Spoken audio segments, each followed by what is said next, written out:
ഈ ഒരു ചിത്രം കണ്ടിട്ടെ നിങ്ങൾക്ക് എന്താ തോന്നുന്നത്? തിരിച്ചും മറച്ചും ഞാൻ പല ആംഗിളിലൊക്കെ വെച്ച് നോക്കിട്ടോ, ഒരു രക്ഷയില്ല. അവസാനത് അതിൻ്റെ അകത്തൊരു തലയോട്ടി കത്തിക്കരിഞ്ഞ് കിടക്കുന്നതാണ് എന്നാണ് പറയണത്. ഇതിൻ്റെ ആധികാരികത എത്രത്തോളം ഉണ്ടെന്ന് അറിയില്ല. കാരണം ഇറാൻ്റെ ഒരു എന്താ പറയുക, IRGCയുടെ ഒരു സൈറ്റിൽ നിന്ന് വന്നിട്ടുള്ള, അല്ലെങ്കിൽ അതിൻ്റെ ഒരു റിലേറ്റഡ് ആയിട്ടുള്ള സൈറ്റിൽ നിന്ന് വന്നിട്ടുള്ളൊരു ഫോട്ടോ ആണ്. ഇതിൽ പറയുന്നത് ഇന്നലെ അമേരിക്കക്കാരുടെ പൈലറ്റ്സിനൊക്കെ രക്ഷിച്ചു പോയി എന്നാണല്ലോ ട്രംപും പിന്നെ ലോക മാധ്യമങ്ങളും ട്രംപിനെ വിശേഷിപ്പിച്ചുകൊണ്ടിരിക്കുന്നത്. അതായത് പുലിമടയിൽ കയറി എലിയെ സ്വന്തം പൈലറ്റ്സിനെ രക്ഷിച്ചു കൊണ്ടുവന്നാണ് പറയുന്നത്. പക്ഷേ അതിൻ്റെ ഇടയിലാണ് ഇങ്ങനെ ചിത്രം വരുന്നത്. അവിടെ വീണ എയർക്രാഫ്റ്റ് അവിടെ വീണ് കരിഞ്ഞതിൻ്റെ ഒക്കെ ഇമോജി നമ്മൾ കണ്ടിട്ടുണ്ടല്ലോ. അപ്പോൾ അതിൻ്റെ ഇടയിൽ നിന്ന് കണ്ടതാണ് എന്നും പറഞ്ഞിട്ടുള്ള ഇങ്ങനത്തെ ചില ഫോട്ടോസും വരുന്നുണ്ട്. ഇതിൻ്റെ സത്യാവസ്ഥ സത്യം പറയാലോ എനിക്കറിയില്ല. പിന്നെ ഹമാസോളികളും അല്ലെങ്കിൽ ഇറാനോളികളും ജിഹാദികളും ഒക്കെ ആയ നമുക്ക് ഇത് കാണുമ്പോൾ ഒരു സന്തോഷം കിട്ടുന്നുണ്ടല്ലോ അല്ലേ? എനിക്ക് കിട്ടിയപ്പോൾ സത്യമാണെങ്കിലും അല്ലെങ്കിലും ഇത് കണ്ടപ്പോൾ ഒരു സന്തോഷം തോന്നി. അപ്പോൾ അത്തരത്തിലുള്ള ഹമാസോളികൾക്കും ഇറാനോളികൾക്കും ഒരു സന്തോഷം ആയിക്കോട്ടെ വെച്ചിട്ടോ ഞാൻ ഈ ഫോട്ടോ വെച്ചത്. ഏതായാലും ആ പറഞ്ഞ എനിക്ക് ഇത് കണ്ടിട്ട് ഒരു രസവും ഒക്കെ തോന്നി. എന്തോ അതിലൊരു സത്യം ഉണ്ടെന്നുള്ള തോന്നൽ.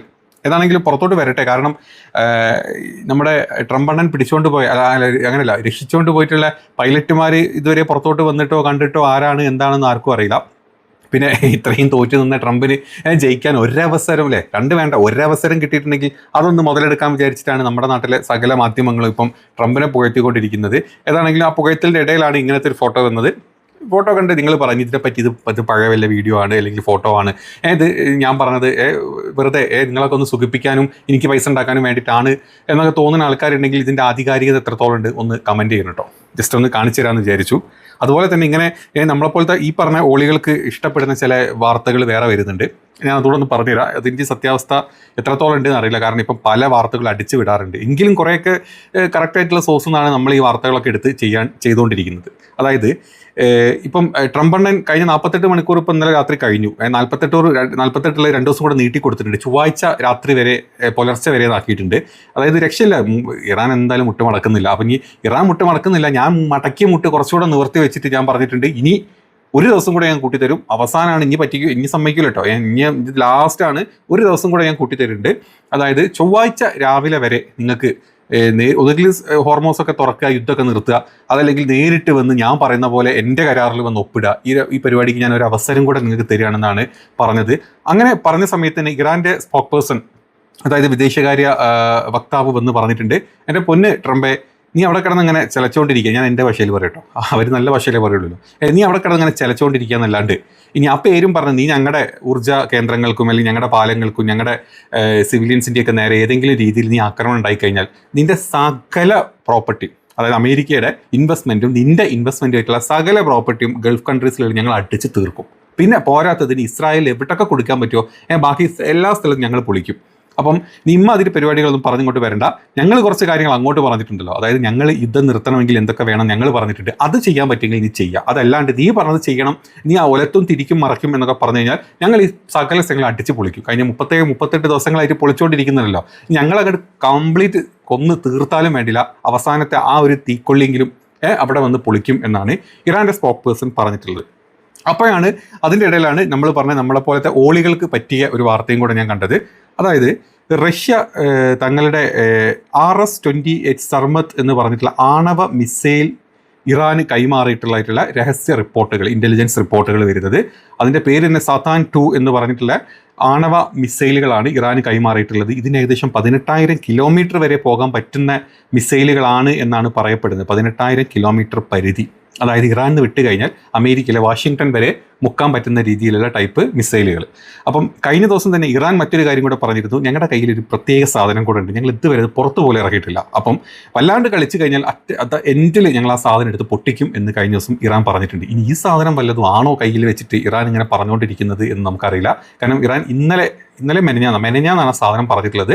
നിങ്ങൾ ഇതുവരെ കാണാത്ത, നിങ്ങൾ കണ്ട ഞെട്ടിപ്പോകുന്ന ഒരു സാധനം ഞങ്ങളുടെ കയ്യിലുണ്ട്. അത് ഇത് വല്ലതും ആണെങ്കിൽ ഈ പറഞ്ഞ പോലെ ട്രംപ് മറ്റേ ചെന്നിമൂത്ത് വട്ടുമൂത്ത് ബോധമില്ലാണ്ടൊക്കെ എന്തെങ്കിലും പരിപാടി ചെയ്യുകയാണെങ്കിൽ ഇമ്മാതിരി വല്ല പൊട്ടിച്ച് കഴിഞ്ഞാൽ അതോടുകൂടി തീർന്നു കഥ. ഏത് രീതിയിലോട്ടാണ് യുദ്ധം കൺവേർട്ട് ആവാൻ പോകുന്നത് നമുക്ക് ചിന്തിക്കാൻ കൂടെ പറ്റില്ല. ഈ സംസാരിക്കുന്ന ഞാനും ഇത് കേട്ടുകൊണ്ടിരിക്കുന്ന നിങ്ങളും ഇത് കേട്ട് ദേഷ്യം കൊള്ളുന്ന സംഘപരിവാണങ്ങളും നമ്മുടെ നാട്ടിൽ അങ്ങനെയുള്ള പറയേണ്ടത് പരിവാണങ്ങൾക്കും എല്ലാവരുടെയും അവസ്ഥ വല്ലാത്തൊരവസ്ഥയിലോട്ട് മാറും യുദ്ധം അങ്ങനെ മാറുകയാണെങ്കിൽ. അപ്പം ഈ ഒരു ന്യൂസ് ഇങ്ങനെ വന്നിട്ടുണ്ട്. 48 മണിക്കൂർ കഴിഞ്ഞു, ഇനി ഒരു ദിവസം കൂടെ കൂട്ടിക്കൊടുത്തു. ഇനി അമേരിക്ക വല്ലതും ചെയ്ത് കഴിഞ്ഞാൽ ഇറാൻ തിരിച്ചാക്രമിക്കാൻ പോകുന്നത് ഏത് രീതിയിലാണെന്ന് നമ്മൾ കണ്ടു തന്നെ അറിയേണ്ടി വരും. ഏതായാലും നമ്മൾ ഓളികളൊക്കെ ഒന്ന് സന്തോഷിച്ചു എന്നൊരു ചില ന്യൂസ് കാണുമ്പോൾ ഞാൻ സന്തോഷിക്കുന്നുണ്ട്. എൻ്റെ സന്തോഷം നിങ്ങളെയും കൂടെ ഒന്ന് അറിയിക്കുക, അല്ലെങ്കിൽ നിങ്ങൾക്ക് കൂടെ ഒന്ന് പറഞ്ഞു തരിക എന്നുള്ളതാണ് എൻ്റെ ലക്ഷ്യം. ഞാനത് പറയുന്നുണ്ട്. ഇനി നടന്നാലും നടന്നിട്ടില്ലെങ്കിലും കുറച്ച് സമയത്താണെങ്കിലും കുറച്ചെങ്കിലും ചിരിക്കാനും സന്തോഷിക്കാനും അവസരം കിട്ടുമ്പോൾ നമ്മൾ അതല്ലേ ചെയ്യേണ്ടത്, അല്ലേ? അതെ. ഇനി മറ്റൊരു ഇത് പറയാനുള്ള ഹൈഫ തുറമുഖത്തും ഹൈഫയിലും ഇന്നലെ നടന്നിട്ടുള്ള ആക്രമണത്തിൻ്റെ ദൃശ്യങ്ങളാണ് നിങ്ങൾ ഈ കണ്ടുകൊണ്ടിരിക്കുന്നത്. ചെറുതും വലുതൊന്നുമല്ല മക്കളെ, അവിടുത്തെ വലിയ വലിയ ബിൽഡിങ്ങുകളടക്കം അവിടുത്തെ ഭൂഗർഭ ബങ്കറുകളടക്കം സകലതും ഇറാൻ്റെ മിസൈലുകൾ തച്ച് പൊളിച്ചിട്ടുണ്ട്. ഈ വീഡിയോൻ്റെ എഫക്റ്റ് കണ്ടു കഴിഞ്ഞാൽ നിങ്ങൾക്ക് മനസ്സിലാവും. ഇല്ല, കുറേ പേർക്ക് പരിക്ക് പറ്റിയിട്ടേ ഉള്ളൂ, ആരും മരിച്ചിട്ടില്ല എന്നുള്ള ആസ് യൂഷ്വൽ എപ്പോഴും പറയുന്ന സെയിം എന്താ പറയുക സ്ക്രിപ്റ്റഡ് ഡയലോഗ്സ് തന്നെയാണ് IDF-ൻ്റെ സൈഡിൽ നിന്ന് വന്നിട്ടുള്ളത്. പക്ഷേ ഈ വീഡിയോസും ഈ ഒരു ഇമേജസും കണ്ടു കഴിഞ്ഞാൽ അവിടുത്തെ അതിൻ്റെ ആഘാതം എത്രത്തോളം ഉണ്ട് എന്നുള്ളത് നമുക്ക് വെറുതെ അങ്ങോട്ട് ചിന്തിച്ച് കഴിഞ്ഞാൽ തന്നെ മനസ്സിലാവും. നിങ്ങൾ കണ്ടു നോക്കി ഈ വീഡിയോൻ്റെ എഫക്റ്റ് എത്രത്തോളം ഉണ്ട് എന്നുള്ളത്. כרגע נמצא בזירה של ההרס בגזרת חיפה. יש פה הרס רב, בעירה במקום, מעורבות של תשתיות אנרגיה. כרגע הצוותים שלנו מטפלים בזירה. עד כאן. അപ്പോൾ നിങ്ങൾ കണ്ടല്ലോ അല്ലേ, ഇത് എന്താ പറയുക, അമേരിക്കൻ പട്ടാളക്കാരുടെയും അതുപോലെ ഇസ്രായേലി ജനങ്ങളുടെ പ്രത്യേക കഴിവാട്ടോ. എത്ര ബോംബ് വീണാലും എന്തൊക്കെ വീണ് കഴിഞ്ഞാലും ആരും ചത്തിട്ടില്ല, കുറച്ച് പേർക്ക് പരിക്ക്. സത്യത്തിൽ ഇനിയിപ്പോൾ ഇസ്രായേൽ ആരും ഇല്ലേ എന്നുള്ളത് തോന്നിപ്പോവുക. ഇപ്പോൾ ഇസ്രായേലികൾ എല്ലാവരും കൂടെ പേടിച്ചിട്ട് മറ്റു രാജ്യങ്ങൾക്ക് പലായനം ചെയ്ത് പോയിട്ടുണ്ടാവും. ഈവൻ ബെഞ്ചമിൻ നെതന്യാഹു അടക്കം മറ്റേ ചുണ്ടലി അടക്കം ഇവിടെ ഒളിച്ചിരിക്കുന്ന കാലമാണ്. അപ്പം എനിക്കത് ഒന്നുകിൽ അവിടെ ആരും ഇല്ല, അവിടെയൊക്കെ വെറുതെ ഇങ്ങനെ കുറച്ച് സംഭവങ്ങളും കുറച്ച് ആൾക്കാർ അവിടെ ഇവിടെയൊക്കെ ഉണ്ട്. അവന്മാരൊക്കെ ഇതേപോലെ തീർന്നു പോകുന്നുണ്ട്. റിപ്പോർട്ടുകളും ന്യൂസുകളൊന്നും പുറത്തോട്ട് വരുന്നില്ല. പിന്നെ കൂടുതൽ സ്ഥലത്തിൽ ആളുകളൊക്കെ എന്നോ രാജ്യം വിട്ട് പോയിട്ടുണ്ട് ഈ ഒരു യുദ്ധം മുൻകൂട്ടി കണ്ടിട്ട്. ഈ രണ്ട് ഓപ്ഷൻസേ കാണുന്നുള്ളൂ. അതല്ലെങ്കിൽ പുറത്തോട്ട് ഒരു സാധനങ്ങളും വരുന്നില്ല. നമ്മുടെ കൂട്ടത്തിൽ നമ്മുടെ കൃസംഗികൾ ആരെയും പെട്ട് ചത്തുപോകണമെങ്കിൽ അറ്റ്ലീസ്റ്റ് വീട്ടുകാരെങ്കിലും ഏതെങ്കിലും കാലത്ത് അറിയുമ്പോൾ നമുക്ക് പറയാം, അന്നത്തെ യുദ്ധത്തിൽ തീർന്നു പോയാൽ വെട്ടി തീർന്നു പോയാൽ നമുക്ക് വേണം പറയാൻ പറ്റും. വെറുതെ കിടക്കട്ടെ സംഖ്യയെ കിട്ടൊരു കുട്ട്, അല്ലെങ്കിൽ കൃസംഖ്യയെ കിട്ടൊരു കുട്ട്. ഇനി അടുത്തൊരു കാര്യം പറയാനുള്ളത്, നമ്മുടെ എക്സ് ട്വിറ്റർ, പഴയ ട്വിറ്റർ, പുതിയ എലൻ മസ്കിൻ്റെ എക്സ് ഇറാനിൽ ബാൻഡ് ആയിട്ടുണ്ട്, ബ്ലോക്ക്ഡ് ആയിട്ട് പോയിട്ടുണ്ട്. ഇത് പറയുന്നത് urgent blocking of the X platform in Iran. Did Elon Musk intervene to prevent the publication of image of US military losses? അതായത് ആൾക്കാർ പറയുന്നത് ഏറ്റവും കൂടുതൽ ഇങ്ങനത്തെ ഇമേജസും ഫോട്ടോസും വീഡിയോസും ഒക്കെ പുറത്തു വരുന്നത് എക്സ് ത്രൂ ആണ് കേട്ടോ. അവിടെ നടക്കുന്ന കാര്യങ്ങൾ ഏറ്റവും കൂടുതൽ ആളുകൾ അത് സ്പ്രെഡ് ചെയ്യുന്നത് എക്സ് ത്രൂ ആണ്.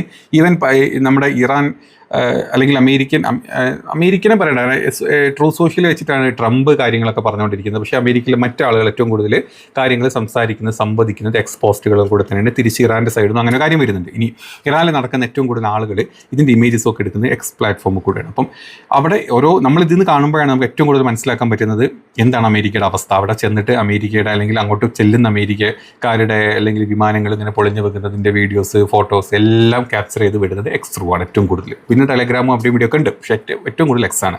അപ്പം അമേരിക്കയുടെ തോൽവി ഏറ്റവും കൂടുതൽ ആളുകളുടെ അടുത്തോട്ട് കാണിച്ചിരുന്നില്ല അമേരിക്ക അത് തോറ്റുകൊണ്ടിരിക്കുകയാണ്, അല്ലെങ്കിൽ തോറ്റുകൊണ്ടിരിക്കുക ഇൻ ദ സെൻസ് അമേരിക്ക പോലത്തെ രാജ്യത്തിന് കിട്ടാവുന്ന ഏറ്റവും വലിയ അടി ഇറാൻ കൊടുക്കുന്നുണ്ടെന്ന് കാണിക്കുന്നത് ഇത്തരം ഇമേജസും വീഡിയോസുമാണ്. അതുകൊണ്ട് തന്നെ അമേരിക്കൻ കമ്പനി ആയിട്ടുള്ള എക്സ്, അല്ലെങ്കിൽ ഒരു കാലത്ത് ട്രംപിൻ്റെ ഉറ്റ സുഹൃത്തായിട്ടുള്ള നമ്മുടെ ജി എങ്ങനെയായിരുന്നു പണ്ട്, അതുപോലെ തന്നെ നമ്മുടെ എലൻ മസ്ക് രണ്ടുപേരും ഇങ്ങനെ അന്ന് പറയില്ല ആ പരിപാടി തന്നെയായിരുന്നു. പിന്നെയാണ് അതൊക്കെ തെറ്റിപ്പോയത്. അപ്പം ഇപ്പോൾ ഏതായാലും രണ്ടാളും ഒന്നായിട്ടുണ്ടാവും. അതുകൊണ്ട് എക്സ് പ്ലാറ്റ്ഫോം തൽക്കാലം ബാൻ ചെയ്ത് വെച്ചിട്ടുണ്ട്. ഇത് അമേരിക്കയുടെ ആർമിയുടെ തോൽവി ഇറാനിൽ കാണിക്കാണ്ടിരിക്കാൻ വേണ്ടിയിട്ട്, അല്ലെങ്കിൽ ഇറാൻ ജനത ബാക്കിയുള്ള ഈ ലോകത്തിലോട്ട് കാണിക്കാണ്ടിരിക്കാൻ വേണ്ടിയിട്ടാണ് എന്നാണ് പറയുന്നത്. അപ്പം അങ്ങനെ ഒരു ചെറിയൊരു അപ്ഡേറ്റ് ഇതിൻ്റെ ഇടയിൽ കൂടെ വന്നു, ജസ്റ്റ് ഒന്ന് നിങ്ങളോട് പറഞ്ഞു എന്ന് മാത്രം. ഇനി ഇന്നലെ ഇപ്പം രാത്രി നടന്നിട്ടുള്ള കാര്യമായിട്ടുള്ള കാര്യം, UAE-ലോട്ടുള്ള ആക്രമണങ്ങൾ. കുറേ പേര് പറഞ്ഞു UAE-ലോട്ട് ആക്രമണം നടക്കുന്നില്ല എന്ന്. അങ്ങനെയല്ല, UAE-ലോട്ട് നല്ല രീതിയിൽ ആക്രമണം നടക്കുന്നുണ്ട്. കൊർഫക്കാൻ തുറമുഖത്തോട്ട് ആക്രമണം നടന്നിട്ടുണ്ട്. അതുപോലെ അബുദാബിയിലോട്ടും തുറമുഖത്തോട്ടൊക്കെ ആക്രമണങ്ങൾ നടക്കുന്നുണ്ട്. അതിൻ്റെ ഒക്കെ വാർത്തകൾ ഏറ്റവും കൂടുതൽ പുറത്തോട്ട് ഇപ്പോൾ വന്നുകൊണ്ടിരിക്കുന്നുണ്ട്. കുവൈറ്റിലോട്ട് ആക്രമണം നടക്കുന്നുണ്ട്, ബഹ്റൈനിലോട്ട് ആക്രമണം നടക്കുന്നുണ്ട്, ഒക്കെ നടക്കുന്നുണ്ട്. ചിലപ്പം പണ്ടത്തെ അത്ര ഉണ്ടാവില്ല, കുറച്ചിരിക്കും. ഇപ്പം ടു ദ പോയിന്റ് മാത്രമാണ് അടിച്ചുകൊണ്ടിരിക്കുന്നത്. പണ്ടത്തെ പോലെ എല്ലായിടത്തേക്കും എടുത്ത് അടിച്ച് വിടുന്നില്ല, ടു ദ പോയിന്റിലോട്ട് മാത്രമാണ് ഇപ്പോൾ അടിക്കുന്നത്. അതുപോലെ തന്നെ ഇസ്രായേലിലുള്ള ഒരു കെമിക്കൽ ഫാക്ടറി നശിച്ചു പോയിട്ടുണ്ട്.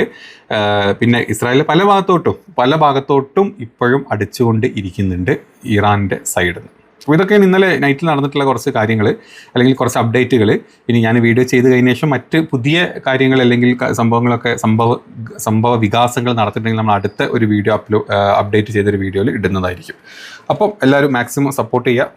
വീഡിയോ ഇഷ്ടപ്പെട്ടെങ്കിൽ ലൈക്ക് ചെയ്യുക.